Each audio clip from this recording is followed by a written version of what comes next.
On September 9th, Apple had a product event called Glowtime. And they unveiled a whole bunch of new products, including the new iPhone 16s. And Apple also has a YouTube channel. And on their YouTube channel, they had a video. It was called Guide to the iPhone 16 and iPhone 16 Pro. And there's a building in the video where they shot it. And this building looks an awful lot like that building in the video. And it's here in Vancouver where I live. And I was just really surprised that they may have used this building.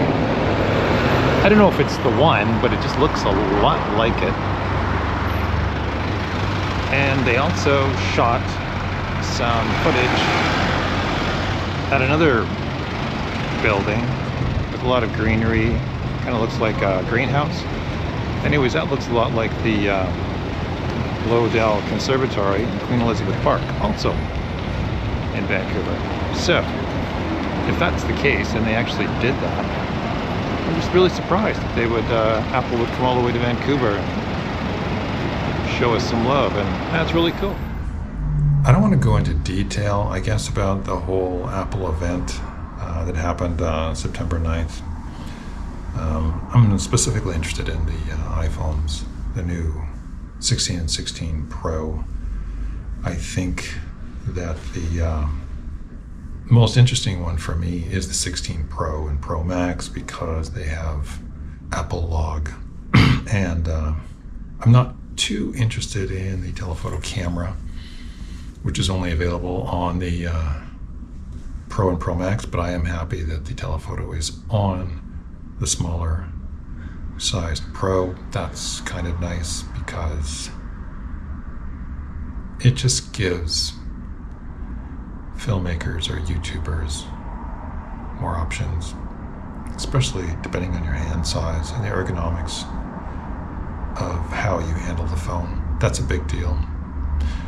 Since I'm a YouTuber and I primarily use my iPhone for shooting photos and videos, not necessarily for making calls or communicating, my focus is always on the phone's ability to create images.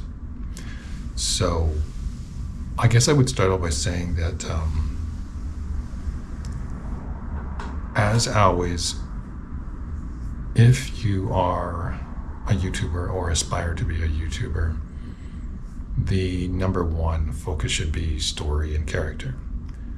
So your ability to tell a good story in an entertaining way, entertaining and informative, and also your screen presence, just to be charming, likable, popular. It's just kind of a magic formula. Not even a formula, it's just a magical thing. I don't have it, but people who do have it don't have to worry about gear as much. So, sure, I mean, you could use almost any camera if you're popular. So therefore, the iPhones are quite a viable option for shooting YouTube videos, and I don't necessarily like the color science, but if you've got the story and character nailed, it doesn't matter. So I would say you could easily just pick up an iPhone 16. It doesn't have the telephoto, and you don't need a telephoto. You're making YouTube videos. Just, it'll be fine. The 16 doesn't have as big a sensor either. I think it's a 1/1.5-ish sensor. It's fairly fast. It's a f1.6. But it's good enough if you have the story and the character nailed. And so you could just stop right there. Just get yourself a vanilla iPhone 16 and it would be good enough. Probably don't even need to add any mics or anything. You could just shoot it as is and you'd be fine. Just because your personality is so strong, your personal brand. personal brand always carries the day. If you've got the story and the character nailed, man, you could shoot with literally any camera. But since I don't, I've got to be a bit more mindful of gear, but I don't want to overdo it, because if you overdo it on the gear, you rely on the gear too much. So it's best to maybe buy gear that will force you to focus on story and character more and improve those areas. Number one is the audio mix. It's going to have some new audio features, and the idea is that it would allow, maybe potentially, it's going to use its built-in onboard mics to capture better sound. Like this is being recorded with the built-in onboard mics on the GoPro 12, which I think are quite good. But it sounds like this iPhone 16 will have enhanced built-in onboard mics, which sounds great. There's only one thing. In the video, they're adjusting the mics with, oh, that's a loud sound out there. I don't know what that is, but it sounds authentic, that's for sure. Anyways, I'm sure the iPhone 16 will be able to eliminate that. Anyways, in the video, it looks like you make the adjustments to the audio on the camera. So I'm wondering, can you adjust the audio in post, like in Final Cut Pro? Or do you have to review your footage with the phone and then make the adjustments for each file on the phone? That doesn't sound convenient. So I'm kind of wondering how that's all going to work out, because it would be nice if you could work on the files and add the adjustments like in Final Cut Pro. And then I'm also wondering, like, I like to shoot Apple Log, which is problematic. It's a really complicated workflow, but I prefer to use the Apple Final Cut app, which is an Apple product. But does the Apple Final Cut camera app work with these new audio features, or do I have to, or like, I'm assuming I can shoot Apple Log with the new audio features, but can I shoot the Final Cut camera app with the new audio features?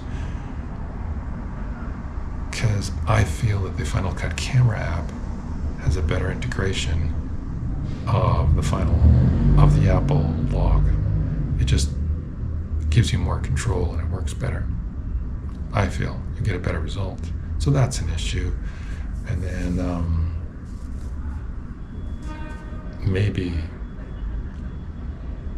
since it's got a new chip, the new 18 chip, maybe everything will be different. Like maybe, like, it does look like the menu and the camera app have changed dramatically. So it's going to have to be one of those things where you have to either you have to buy it and try it, or you have to watch a lot of videos to determine how this is all going to shake down in the end. But the audio mix does interest me, just because I like the authentic sort of like onboard mics. Kind of, it allows you to active vlog in a very sort of authentic way. You know, if you had really, really good built-in mics, you could just run and gun anywhere and get great audio. And like, I haven't had good luck with voice isolation software, this AI voice isolation software.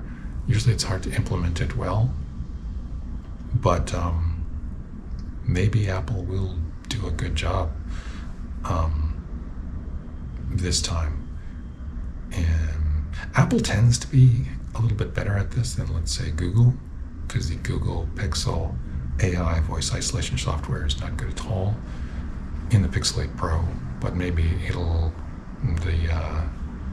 iPhone 16, it will be a really good implementation of it.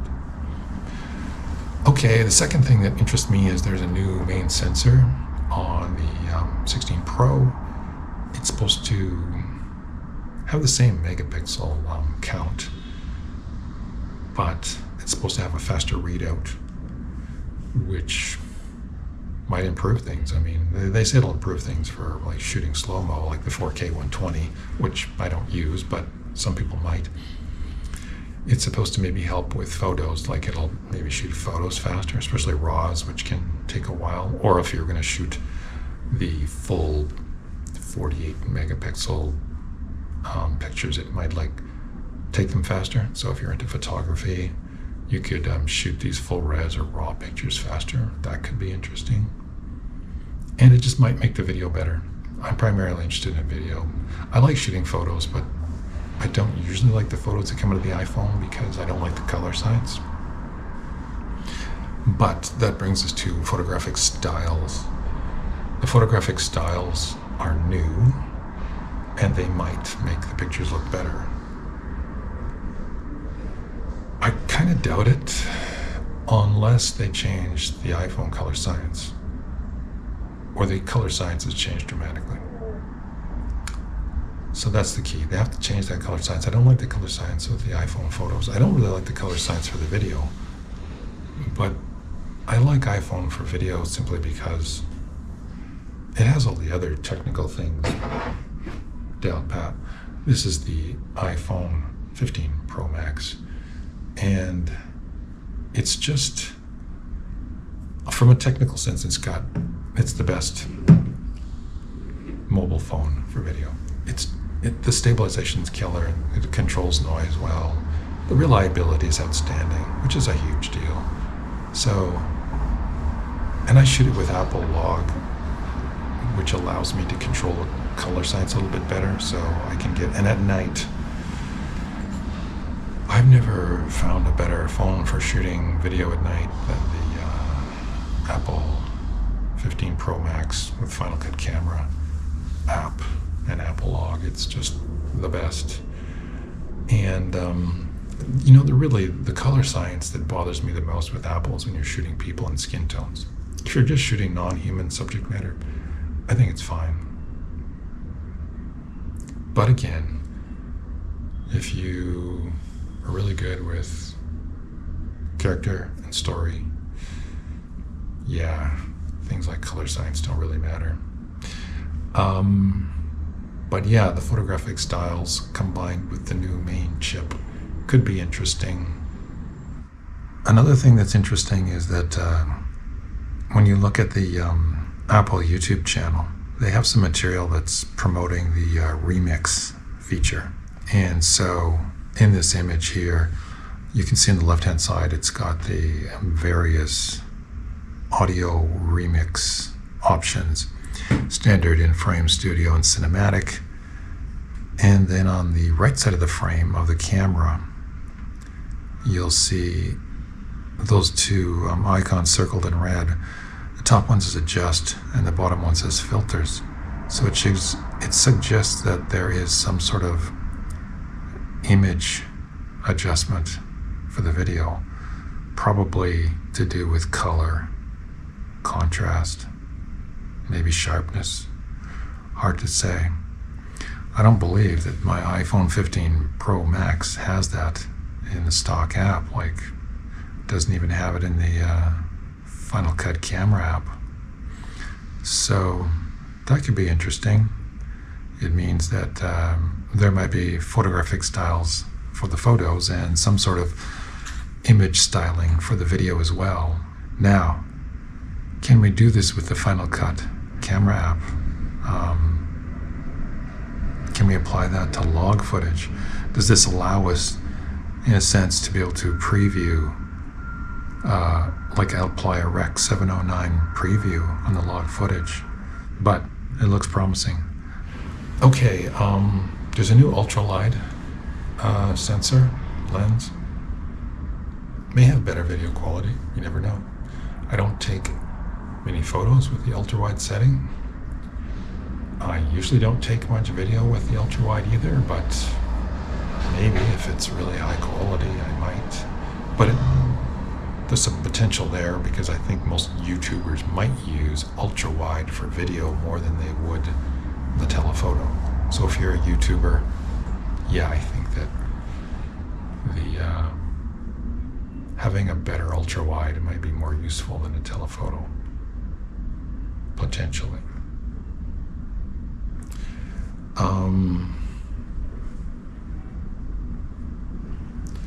Yeah, and I guess there's a new main chip. That's always a good thing. Maybe a new chip is going to be a better chip, or it just could be, I mean, it's going to be faster. Maybe it'll be better.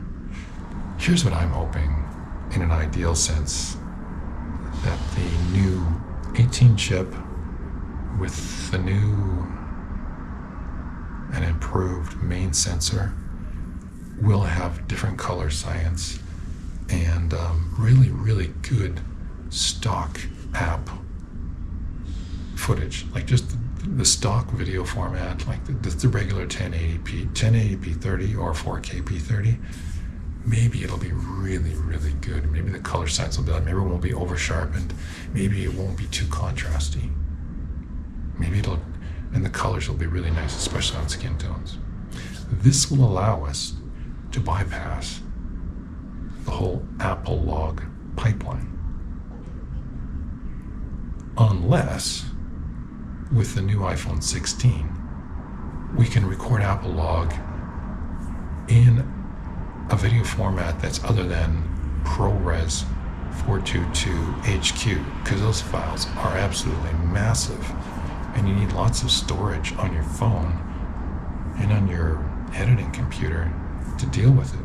It would be nice if you could record the Apple log in 422 ProRes LT, or maybe better yet, HEVC, which gets good results on the Blackmagic app. So that would be great if the new camera would allow us to shoot Apple log in smaller sized video formats. Then we could just like leverage more power out of the phone. But I don't know if they're going to do that. But either or, better stock quality footage, stock video format quality footage, or could we just shoot Apple log in something other than ProRes 422 HQ, please? Okay, and the last thing I guess I want to talk about is there's a new shutter button on the iPhone 16 and 16 Pro. So it's got, see these, this is like a case on it, but on the, see if you're looking at the phone, this would be the left side of the phone. So on the left side of the phone, it's got the volume up and down buttons, and then above that is that action button. That's on the 15, and it's going to be on the 16 as well, and it's kind of a weird thing. It's meant people for left-handed, I guess. I don't use it much. This is the big Max phone, so I have big hands, but it's farther up. It's so far up the phone that I don't use it too much. I guess I could use it for taking pictures, but this camera doesn't take that great of pictures. Maybe the 16 will take great pictures. Like this is, so I don't use that button too much. But now, if you look at the front, up here in the top left is where this new shutter button is going to go. But the problem is that it's going to be about here, and it's going to be best for holding the phone horizontally. If you hold it vertically, from the videos I've seen online, your finger is it's going to be awkward. It's going to be hard to hold the camera vertically and take pictures with that thing and to operate it. It's supposed to be quite fiddly. And I think there's a little screen here that you can interact with. which is really close to the edge of the camera, and it's tiny. From reports I've been hearing, this thing here is great if you want to take a picture holding it vertically, and you go like this, and you go snap, snap, snap. But I like shooting my photos vertically, so it's not really going to be like, I like doing street photography, and I like shooting fast, but I like that they're trying. Apple's trying to do something. They're innovating. They're trying this. They're trying that. So that's good. And that's the things that interest me the most. I will probably trade this one in and get the new one. And probably at the end of the day, what's going to happen is not much will have changed, and I will still need to focus on story and character in order to make better videos, to get more views. So it would be nice if you could buy gear and that would magically make your videos go viral or just make your videos more popular. But unfortunately, you just need better stories, and you just need to be a more interesting person. And you can't buy that at the Apple Store. But it would be nice if you